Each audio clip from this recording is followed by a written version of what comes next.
Okay, guys, so I love it when these real-time, real-life examples happen. It turned right in my turn zone. So if I had taken that trade, now my thought process is, oh my gosh, it bounced right there, and now I'm gonna have to play my stop loss. Well, no, it's turn zone. Look and see if it bounces there. So eventually it will break out of that zone. Right now you can see it's playing right above it. So if it closes there again, you'll have two candles that closed outside, but you're still locked into that channel. So it's a great no trade. You're sitting here, you're fishing, you're 1-0, and you got a bite, but you didn't get it. So again, a great example. So now that acting as support when it comes through, then it starts acting as resistance.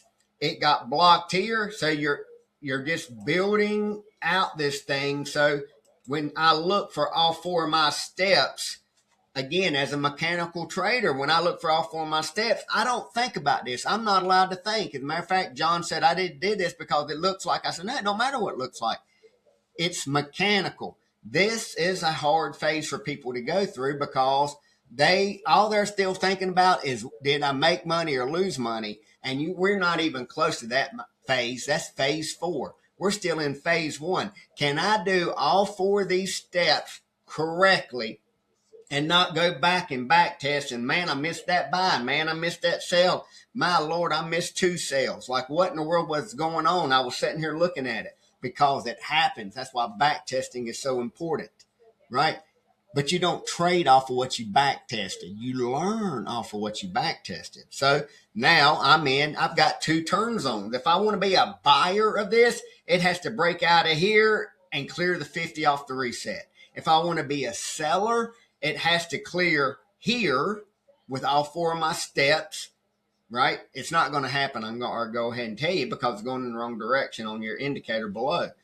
So it's going to be a C trade every time I take it, and knowing that this bottom may be the bottom. So if I'm going to trade until 4 o'clock this afternoon, I would take it. Why? Because I think by 4 o'clock this afternoon, I may be able to break that bottom. That's my thought at 8:06. At 8:30, I may have a completely different. I'm going to say, no, that's the bottom. We're going to make a new high. Every candlestick gives me a new opportunity to look for my 4-step binary process. That's it. So I'm in 2 turn zones. I can't help it. That's what it is. You know, we're playing cards with the cards turned face up, right? So we can see what everything is going on. I can see the volume in that. I can see the pressure in those candles. I can see how it's channel locked, right? When I zoom out, right? When in doubt, zoom out. I can see that I've not been able to break that bottom since 6:18 this morning. 6:21, it bounced right there. So since 6:20 this morning, I haven't went below that. Am I making higher highs now? No, I'm still making lower highs. So it still appears to be a sell. Am I making lower lows? No, I'm making higher lows. And I'm going higher.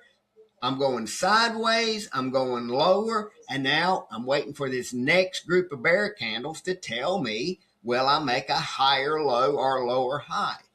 I can already see where I'm at on the highs. So again, none of that has to do with the strategies, right?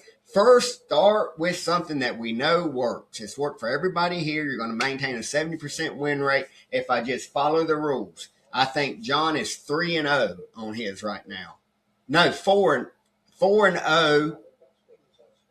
No, he went, I think, 2-0 on strategy 1, 3-0. He's 5-0 of all the ones that he's done correctly. So, you know, if I'm wrong, John, let me know. But that's the last number that I got. I think 2 number 1s. You went 2-0.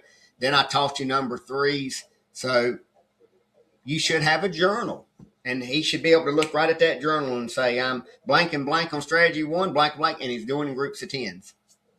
So now we don't have a sell anymore. Now all of that selling talk, will you be a buyer?